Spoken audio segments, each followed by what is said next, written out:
take 1 or 2 questions down. Good afternoon, everyone. My name is Alethea Duncan. I'm the Assistant Special Agent in charge here in FBI New Orleans. Thank you for being here today and for your patience. First, I want to acknowledge the victims of today's horrific attack. The FBI and our partners are working diligently to investigate and find answers on behalf of the victims, the citizens and residents of Louisiana, and everyone visiting the city. I'm going to provide you some facts and information about what we do know. I know that all of you will have questions, and we will try to provide some answers. But this is an ongoing investigation that's rapidly evolving. So there are some questions I will be unable to answer at this time. The FBI is the lead investigative agency, and we're investigating this as an attack of terrorism along with our partners. Today at approximately 3:15 a.m. Central Standard Time, an individual drove a pickup truck into a crowd on Bourbon Street in New Orleans, killing at least 10 individuals and injuring dozens more. After hitting the crowd, he exited the vehicle and fired upon local law enforcement. Law enforcement returned fire and the subject was pronounced deceased at the scene. 2 law enforcement officers were injured and transported to local hospitals. The subject has been identified as 42-year-old Samsud Dim Jabbar, a U.S.-born citizen from Texas. He was driving a Ford pickup truck, which appears to be rented, and we are working to confirm how the subject came in possession of this vehicle.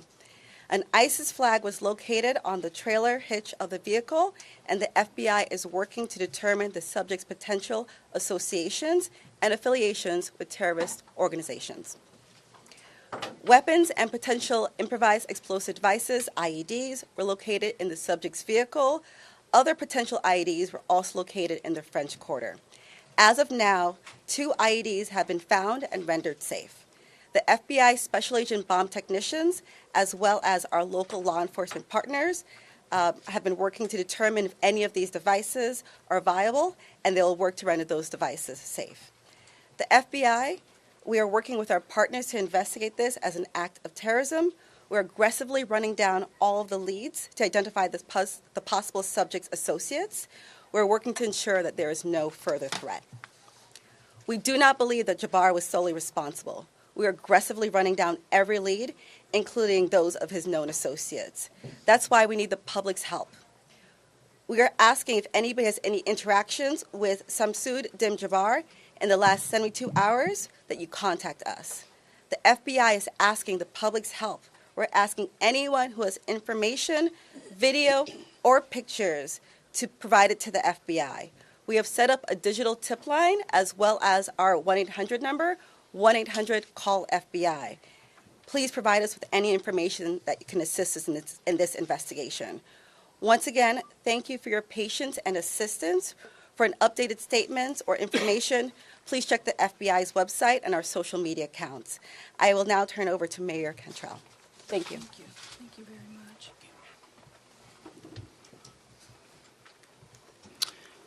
Thank you, Agent Duncan, for your leadership and the full support of the FBI. First and foremost, I want to express my deepest condolences to the families and loved ones that were impacted by this tragedy on Bourbon Street and in the heart of the city of New Orleans. And I know that the entire New Orleans City Council grieves along right with me, no doubt about that, and our people and our families. My priority will continue to be to ensure that victims that remain on Bourbon Street now will be serviced and removed as soon as possible. But as stated, the FBI is in charge of this investigation and are doing everything necessary to make this happen. I also want to acknowledge hearing from President Biden, all of our federal partners, but most importantly, calling Governor Landry this morning, responded with haste, and we do say thank you. And of course, a demonstration of a unified support is right here in this room. That's how we collectively responded to this tragedy in the city of New Orleans. The mission now is to facilitate, support, and coordinate safety procedures to keep our residents and our visitors safe. I've gone to the hospital along with Chief Kirkpatrick to visit our police officers, and considering their injuries, they're doing well. As I mentioned, this investigation is ongoing, and the FBI remains the lead in the investigation. It is an active crime scene as well. We are committed, no doubt, to uncovering all details surrounding this tragedy.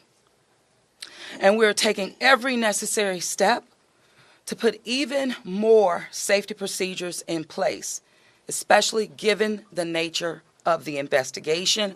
I'm going to ask people to do not go around our secured area if there is no essential need to do so.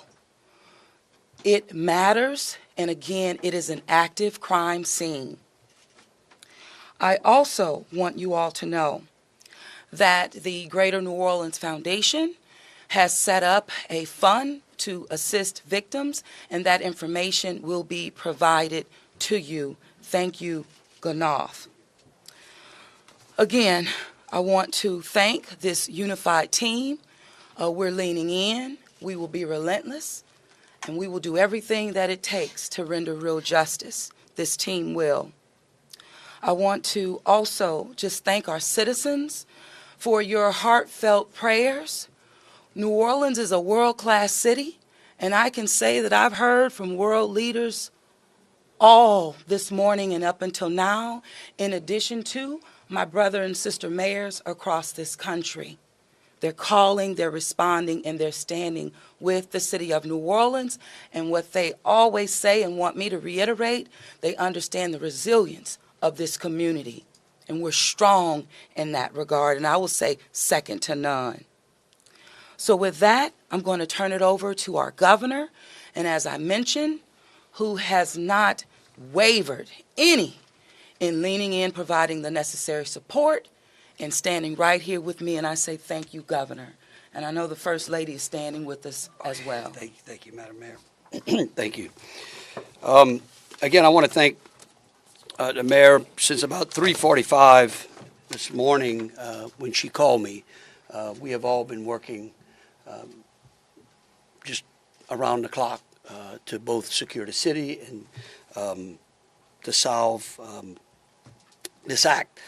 You know, again, I want to reiterate that our prayers go out with all of those who have been affected by this tragedy. I want to thank our law enforcement officers. I want to thank our medical personnel. I want to thank our first responders.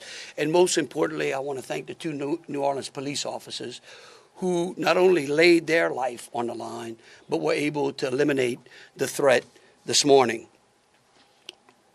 Let me say, we have made public safety a state priority from day one. And I think that if you look around me today, right now, and you look at the people who are standing around, that is their commitment as well. We intend to be transparent in assessing any defects that may have existed in the system so that we can address them. It's the only way to ensure that any mistakes that were made are corrected. Specifically, we have been trying and working very diligently to address security concerns in preparation for the Super Bowl since October. And it's interesting because, ironically, in preparation for the Super Bowl, I had intended to issue an emergency declaration tomorrow so that we could bring all of our federal, state, and local agencies to bear in preparation for the Super Bowl and Mardi Gras. But because of the events today, I have amended that emergency declaration and issued it today. So again, that declaration will allow our federal, state, and local partners to bring all of the resources necessary to get this city safe.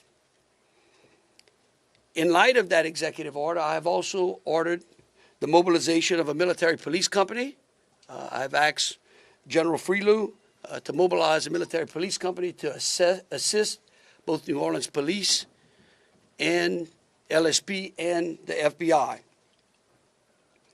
It is important for our citizens and guests of this state to know that we are doing everything we can to secure their safety in this city.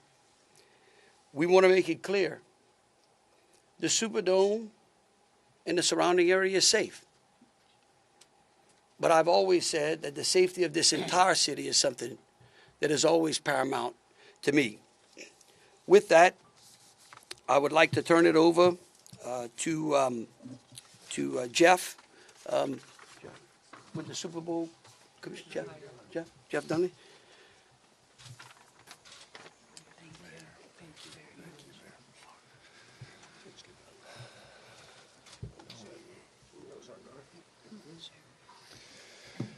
Good afternoon. Obviously, we wish we weren't here for this reason today.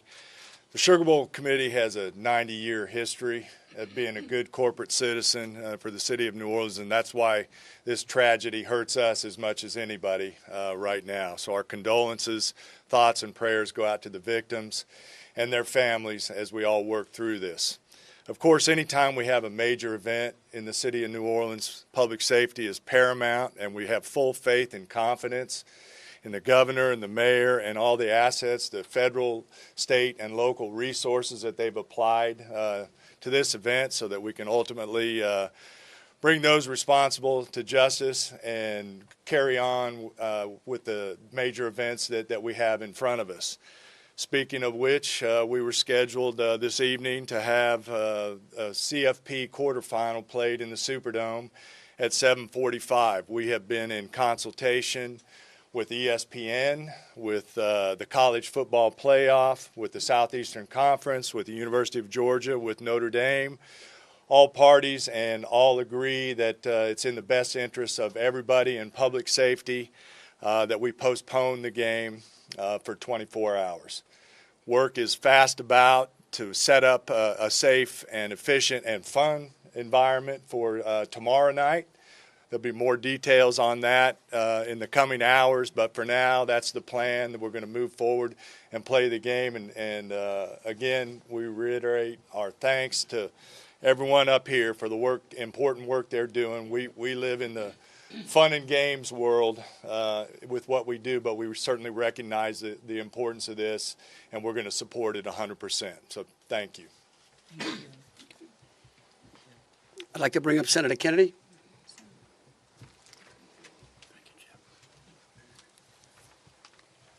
I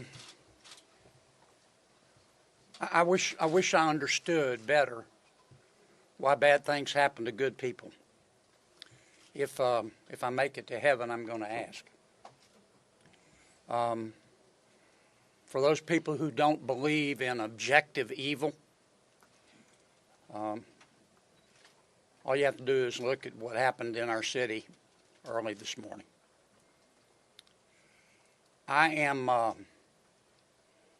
If this doesn't trigger the gag reflex of every American, every fair-minded American, I'll be very surprised. I'm here because these are my people. I'm here because these are my people's friends. I'm here because there are a lot of Louisianians that are scared tonight. I don't want them to be. There's a lot of information going around. Some of it is actually true. Some of it isn't. The federal government is now in charge of this investigation. By that I mean the White House, the FBI, the Department of Homeland Security, and the Department of Justice. I have not talked to the FBI. Maybe they've talked to my staff. I don't know. I did talk to the Secretary of Homeland Security a little while ago. And I told him that with all the respect I could muster, that we expect to put the full force and resources of the federal government behind this investigation.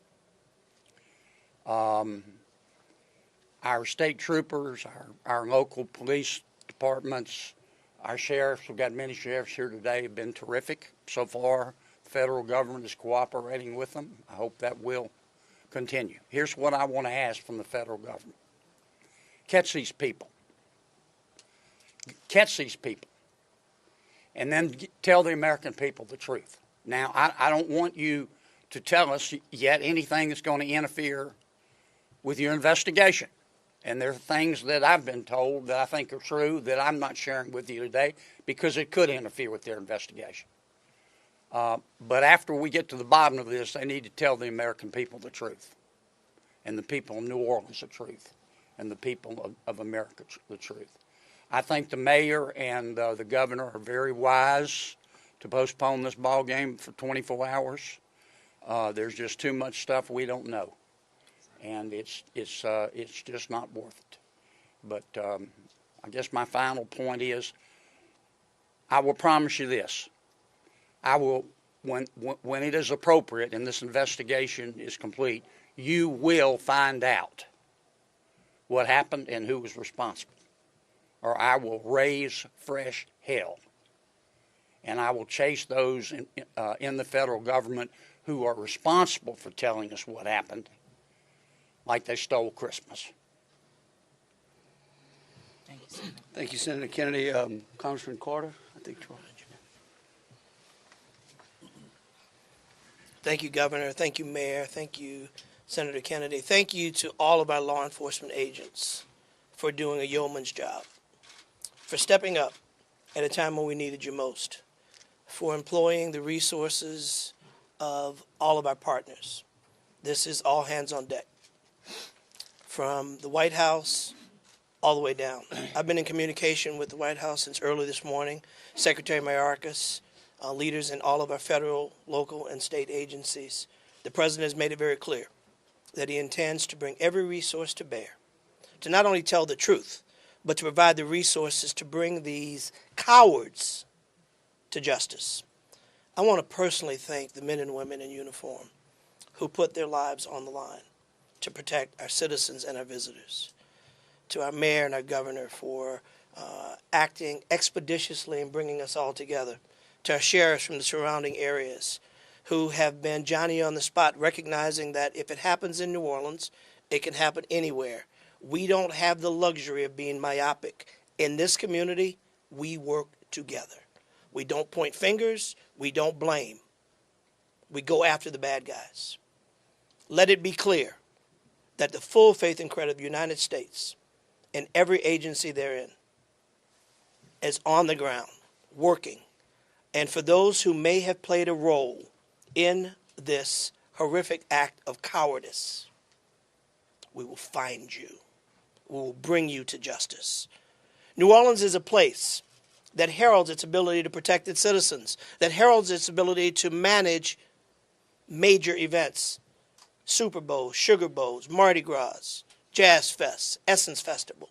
You name it, no one does it better than law enforcement in New Orleans and in the surrounding area. Kudos to those two officers who've been wounded. Our hearts go out to those who lost loved ones. Our hearts go out to those who are wounded and on the mend in the hospital. Citizens, now is the time to stay calm, to be vigilant. This is not a time to come out to sightsee. Listen to your federal, local, state officials. Be vigilant. If you saw something, say something. If you know something, tell someone. There are tip lines, there's information available. Please, all hands on deck. Rest assured that the decision that was made to postpone the game was not done lightly. It was done with one single thing in mind: public safety. Making sure that the citizens and visitors of this great city, not only for this event, but for every event you come to in Louisiana, that you will be safe. And we will use every resource possible, as the governor has said, as the mayor has said, and every law enforcement agent here has said. Our energy, our commitment will be to make sure that you are safe now and for every event in the future. God bless you, and let's stay strong. Thank you, Congressman. Attorney General.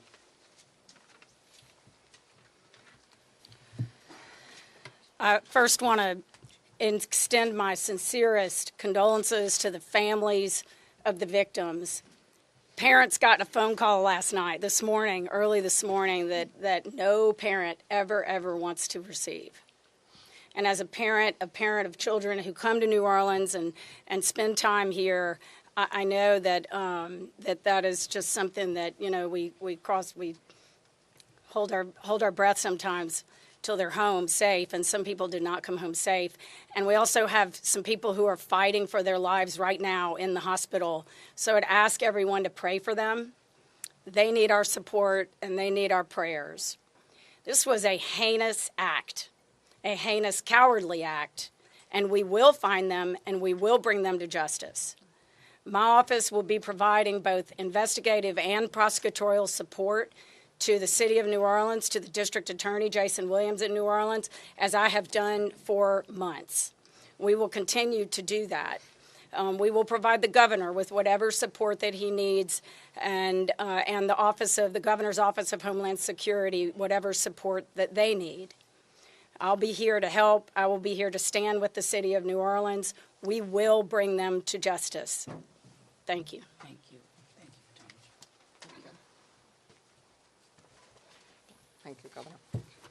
Thank you, Governor and Madam Mayor. For those who do not know me, my name is Ann Kirkpatrick. I'm the Chief of Police of New Orleans. My official title is Superintendent, but my role is as Chief of Police. You know, you've heard some of the details today, and over the last 24 hours, we had approximately 400 officers in the French Quarter. And as we know, this is not just an act of terrorism. This is evil.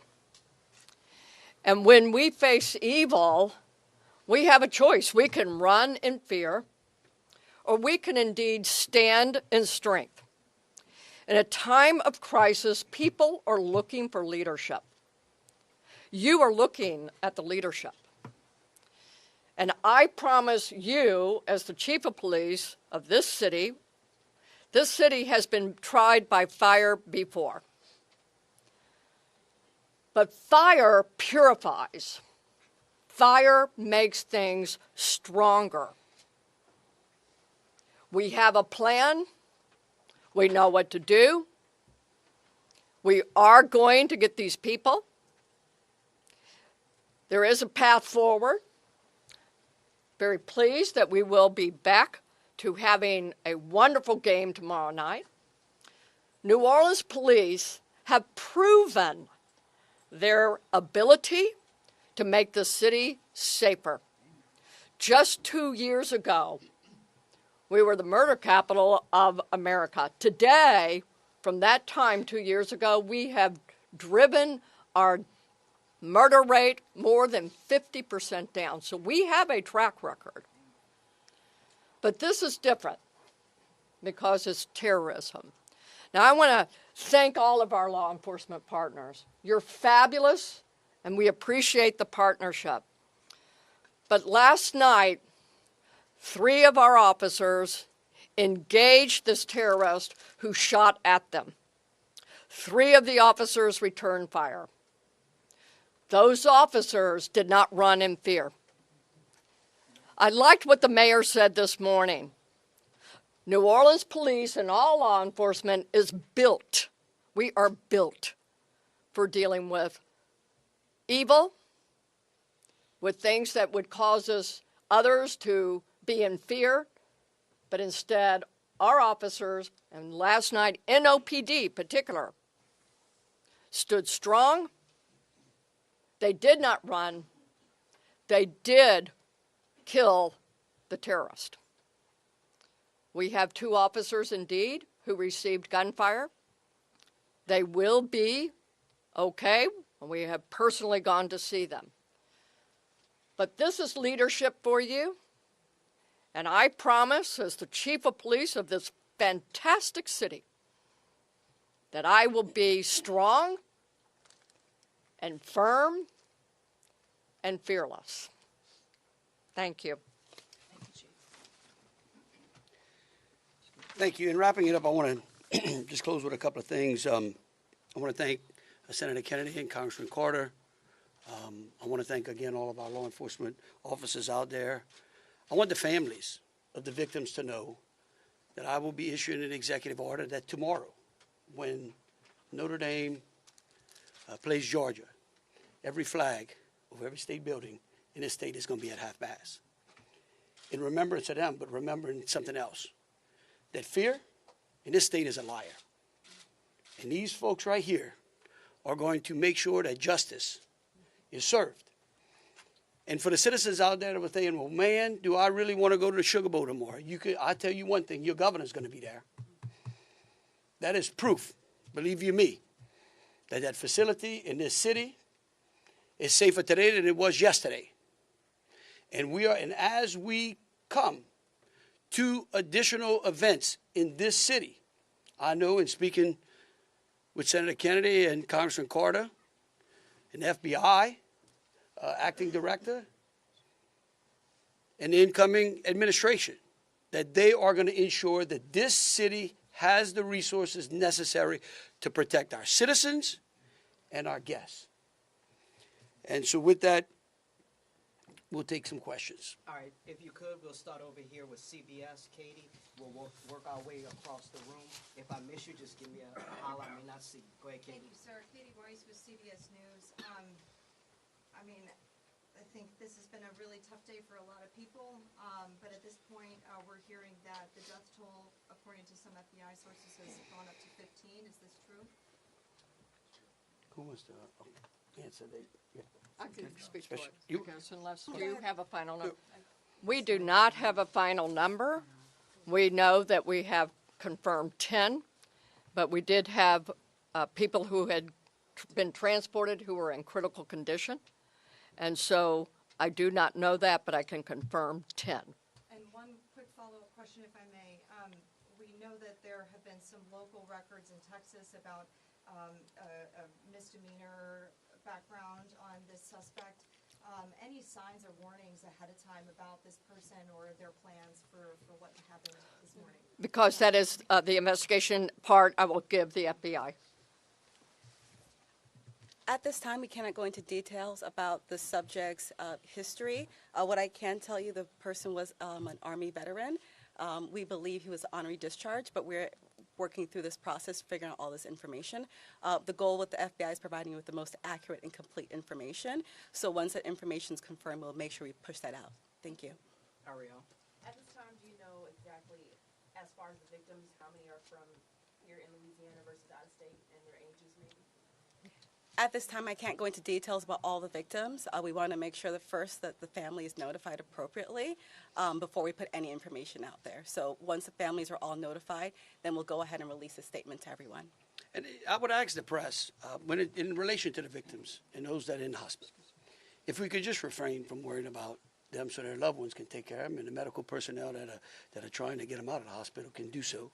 And as information becomes available, but we want to respect the privacy of those who are still either fighting for their lives or being cared for. Thank you. A follow-up, if I may. Go ahead. You guys mentioned accomplices. You don't think that the suspect acted alone. About how many more suspects are you guys looking into at this point? It's a range of suspects, and right now with the FBI, we do not want to rule anything out, so that's why we're asking if anyone has had any interaction with the deceased subject Jabbar in the last 72 hours, provide us with this information. You can provide us that information through 1-800-CALL-FBI or our digital tips line, which is available on our social media website, as well as the big FBI website. Can I say something right quick? Tell me who you're with. WDSU. WDSU. Okay, and CBS. NBC's over here on the right. Oh, that's an unusual position. I don't get it. You wouldn't. Look, the FBI is not going to be able to answer those questions, okay? They will eventually, I promise you, okay? Once the FBI has a chance to investigate all this, along working with state police, working with Homeland Security, working with the city of New Orleans, they're going to tell you what happened. I can promise you that, or I'm going to raise fresh hell. But right now, they're in the process of trying to catch the other bad guys. And I want to give them the benefit of the doubt for a while. 26. Yeah, I had a question about the victims. I know that there was obviously gunfire exchange, so I guess how many victims were shot and then how many were injured? Look, again, let me reiterate both Special Agent Duncan and Senator Kennedy. There's a lot of, I get that y'all want to know minute details. What we don't want to do is impede this investigation or spend any time talking about things that don't get us closer to hunting these folks down and securing the city. And so at a particular point in time, we will release as much information as we can. But at this time, in relation to the investigation, I would ask y'all to refrain from those. So, ladies and gentlemen, if we're going to just have more of the same as the governor just said, we're going to provide that information, but we're going to wrap the press conference now. Hold on a second. Hold on. Let me finish. You weren't listening. If all of the questions are more of the same, what the governor just said in position, we won't be doing that to provide that information. And if you have a quick, different question, then let's do that quickly and move on. Okay? My question. It's in an orderly fashion. Ma'am. Hold on, sir. Hold on. Then who was next? We had over here. Hi, Rachel Wolf from the Wall Street Journal. You said you were confident there are multiple suspects involved. What makes you confident in that? Well, like, why would we tell you that? Again, look, we want to answer pertinent questions. But anything that would lead to impeding or endangering this investigation is not going to be said, okay? And we will, as information unfolds, this is a very fluid process. And remember something, too. We're doing two things. We're hunting some bad people down, and we're securing the city, too. We're getting ready for a Sugar Bowl tomorrow.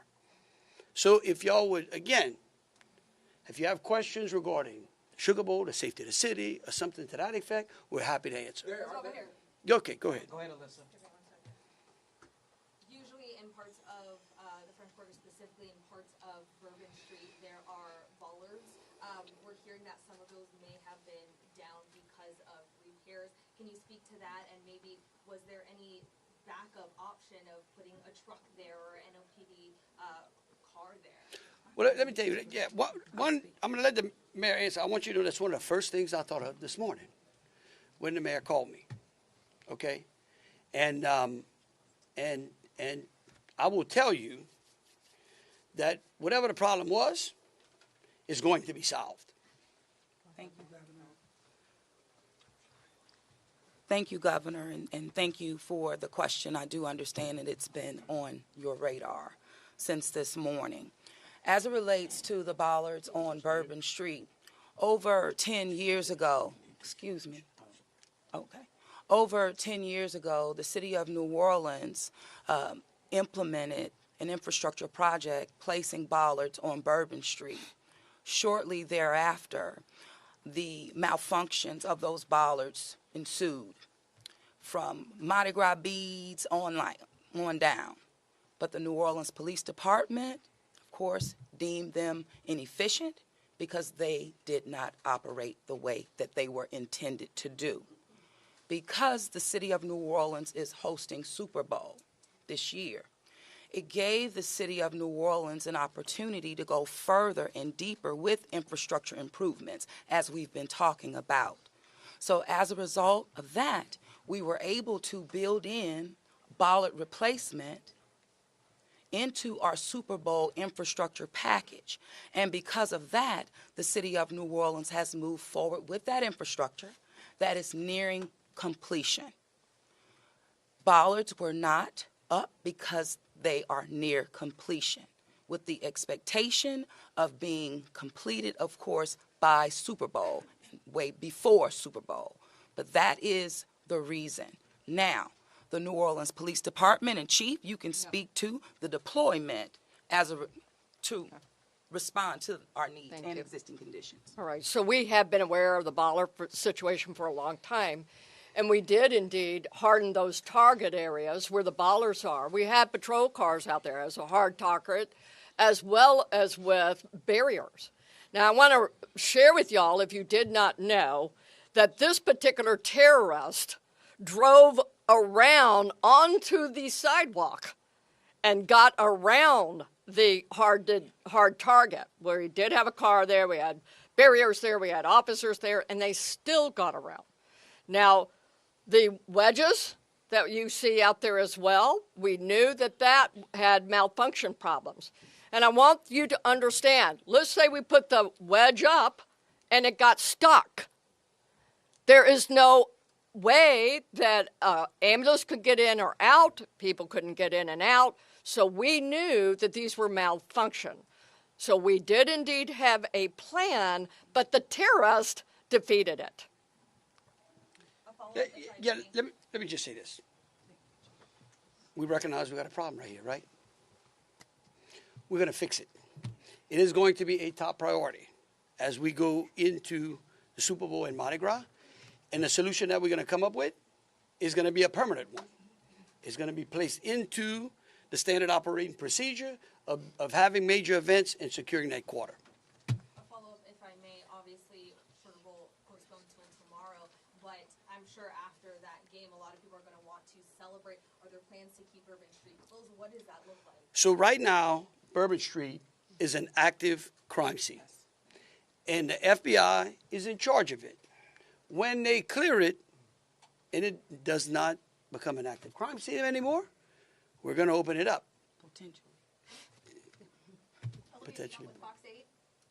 Can we ask about this military police presence that you want to call it? Is this a private security like Blackwater? Also, would that be a first that a private security firm is mobilized to supplement local and state law enforcement? No. We're not. This is our National Guard. These are our citizens that we bring it in. It's a military police company that we recognize we need some more resources. We need some more boots on the ground because, again, what we're doing now is twofold. We've got an active investigation and we've got enhanced security. Before this event, we were just enhancing and working on security. So we brought some additional resources. Jesse Kirsch with NBC News. Thank you for holding this press briefing. I just want to clarify something first. You were just talking about bollards that are being repaired, talk about a lift gate that are replaced and then a lift gate that's not been working. Was there a vehicle in place of that lift gate last night? Were there things in place of those bollards which are being repaired? Sure, the chief spoke to the plan in place, and that is yes. That was indeed. So anything that is currently in the midst of being repaired had a backup replacement? It had vehicles and officers were there where all of those ballasts have been. We had that. We knew. So we did have it. And like I said, in this particular case, terrorists just went all the way around up onto the sidewalk. And what about for the lift gate? Was there a vehicle like backing in and out to block that lift gate area, or was that just down and open? Because that's what we've heard from witnesses. Chief, Captain. The reason I'm calling the captain, he's the captain over that district, and that is a question I'm going to let him address for you. Good evening, everybody. I'm Captain LaJean Roberts of the 8th District. Yes, we did have a vehicle strategically placed right in front of the wedge, preventing access onto the roadway. And in terms of the framework of security that was already in place on Bourbon Street, I know this is an ongoing project of improvement, but with how that was all aligned, was someone getting up on a sidewalk considered impossible or nearly impossible, or was this not something you expected you would have to account for?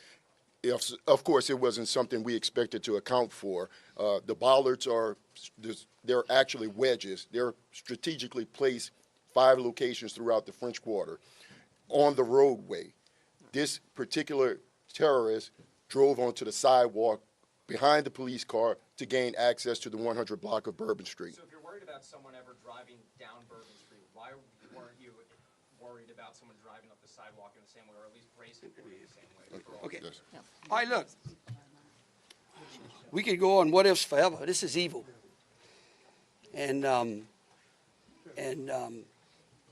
that guy could have easily gone down the sidewalk of Canal Street, where there were a ton of pedestrians on there as well.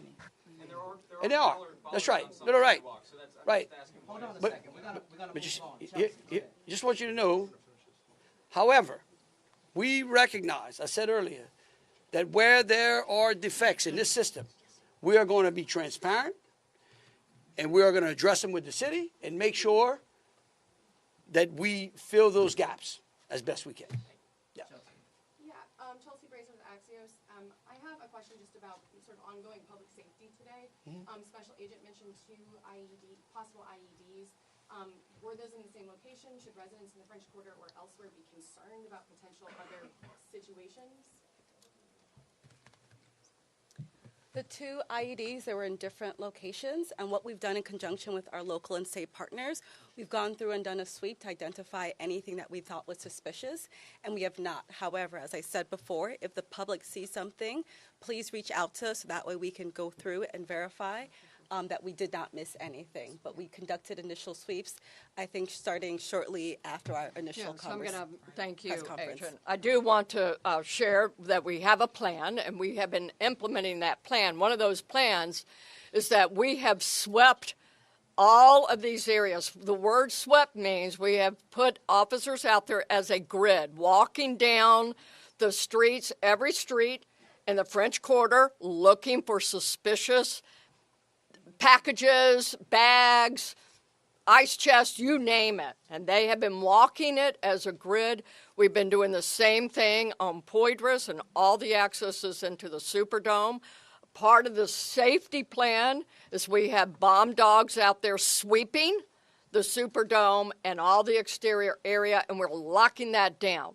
That will be locked down through the game tomorrow. So that's a part of that safety plan, and we've already been implementing it.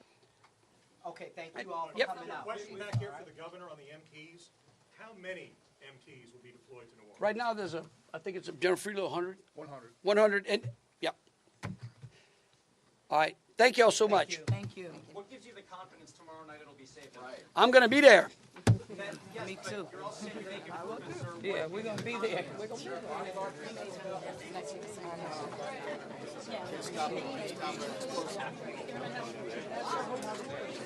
Mayor, I think some of mine were yours. I got mine. You can get that.